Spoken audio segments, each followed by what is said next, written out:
hal yang paling penting buat Om, taktisnya atau teknisnya Om ya, atau titik balik Om itu pada saat umur berapa mulai Om bisnis apa gitu kok? Sebelum bisnis tol ini loh maksudnya Om ya? Sebelum bisnis tol saya pernah punya bisnis kayu. Tetapi di Om juga kuliah juga keluar apa DO ya dulu ya? DO terus. Saya di fakultas 3 fakultas saya, kedokteran, fakultas hukum, fakultas sospol di Jayabaya. DO, saya nggak pernah dapat gelar. Emang bandel Om Hamka ini ya? Zamannya zaman jahiliyah. Dulu tukang berantem apa tukang main cewek nggak dulu? Nah, ya. Berantem iya, tapi main cewek mana mau sama saya. Dulu si gembel. Cewek nggak boleh dimainin. Nggak boleh dimainin ya? Cewek itu nggak boleh dimainin, pamali. Iya. Jadi di situ di saat kuliah itu, Om itu udah masih dibiayai orang tua atau udah biasa? Biayain orang tua, nggak bisa. Masih dibiayai orang tua ya, oleh seorang guru itu ya? Iya. Nah, titik baliknya di saat Om nggak lulus kuliah beberapa kali itu. Saya ke Kalimantan, saya kerja kayu. Saya hidup di Rakit, di Jamban, semua saya lalui semuanya. Kehidupan sulit saya lalui, tetapi itu menempa saya. Di hutan Om pindah sih? Iya, saya di hutan, saya tinggal di tengah hutan ada beberapa kali, terus tinggal di pinggir hutan, di sungai. Ngapain Om? Jaga rakit kayu. Kan kita habis nebang kayu, kayunya kita rakit, kita tungguin di situ. Dan kita tidur di atas kayu itu. Kita bikin pondok pakai jerami, terus kita pakai kelambu di dalam, terus bantalnya pakai tas traveling kita. Oke. Kalau mau akan minum, mau mandi, kencing di air yang sama kita ambil. Air sungainya ngalir. Itu sama beberapa teman-teman? Iya, ada beberapa teman-teman kerja lah waktu itu. Teman-teman kerja ya. Dalam hal lagi bisnis kayu itu Om ya? Yeah. Jadi titik balik Om itu pas awal mulai di bisnis kayu itu? Iya, kalau titik balik menjadi lebih mendingan bukan itu sebenarnya. Titik balik menjadi mendingan itu adalah 2017. Setelah saya buka warung nasi kuning. Warung nasi kuning itu yang titik balik. Jadi kalau itu ya biasa-biasa saja. Jadi yang agak mendingan dikit adalah 2018, kemarinnya 2019, 2020, 2021. Di Kuningan itu Om ya? Di Kuningan ada, di dekat samping KPK, terus di depan kantor Sunter ada, sekarang di Taman Suropati. Tapi kalau bulan puasa kita libur. Terus sama di pintu tol Sentul Barat gitu. Jadi itu the power of Sadako ya, itu titik baliknya. Jadi dimudahkan. Nah, kemudian saya bisa jadi pembina kelenteng di sini karena kelenteng ini kan berantem pengurusnya. Terus ya kemudian semua kegiatan saya berasa dimudahkan oleh Allah. Itu aja. Jadi Allah nggak membalas dengan kita sedekah 1000 diganti 1 miliar kali, bukan begitu.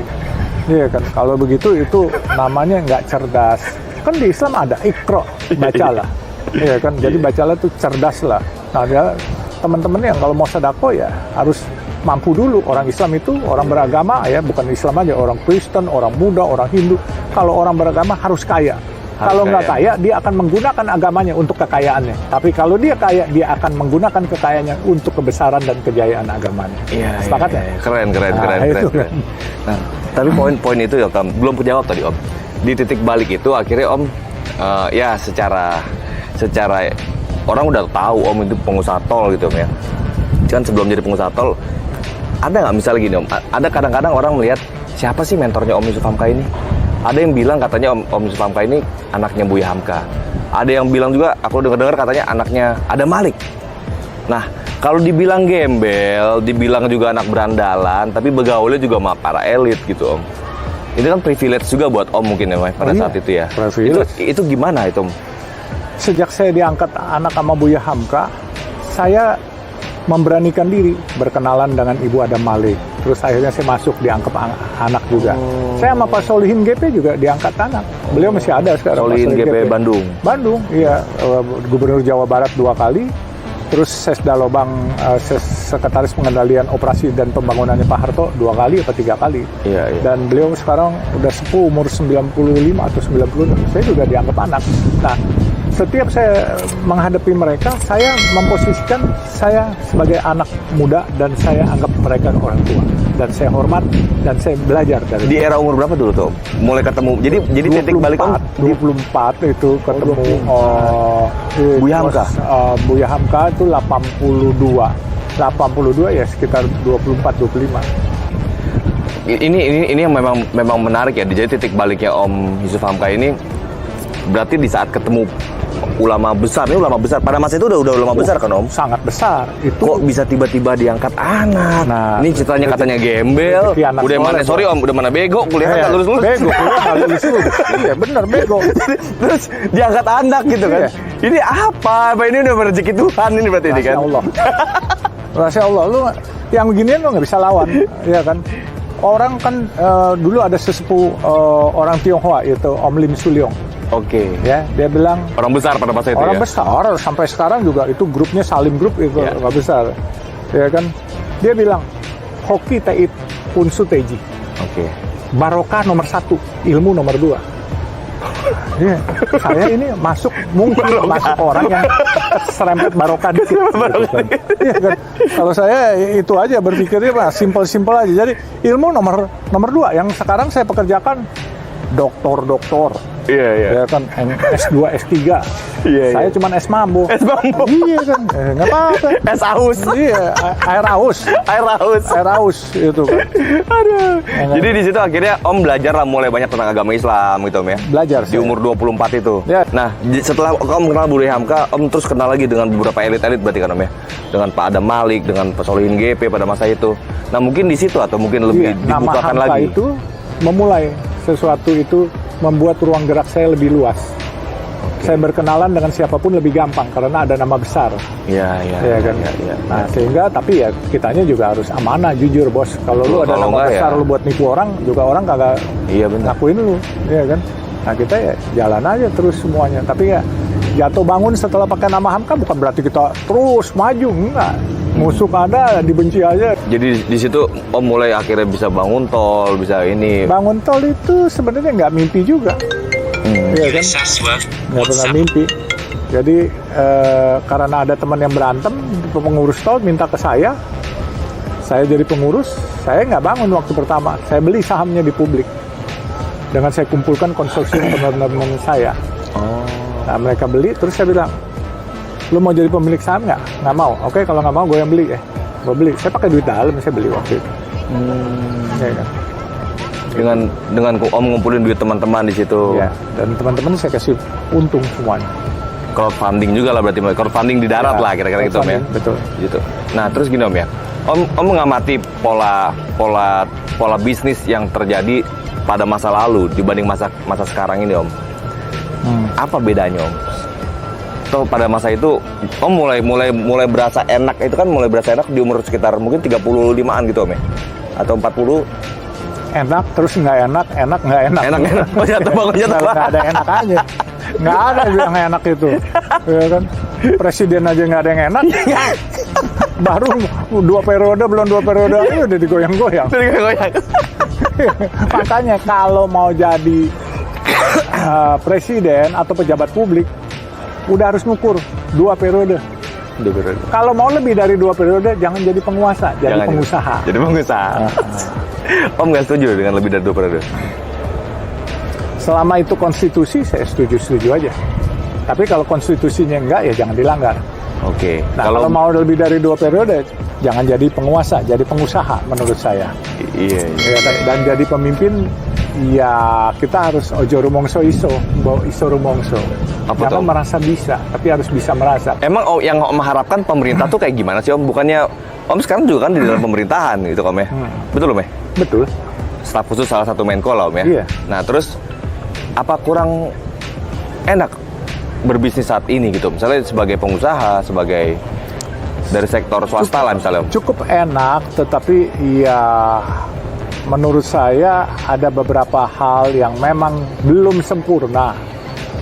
Kalau buat saya sih, kalau untuk memimpin negeri yang besar seperti ini 2 periode nggak cukup. Ya.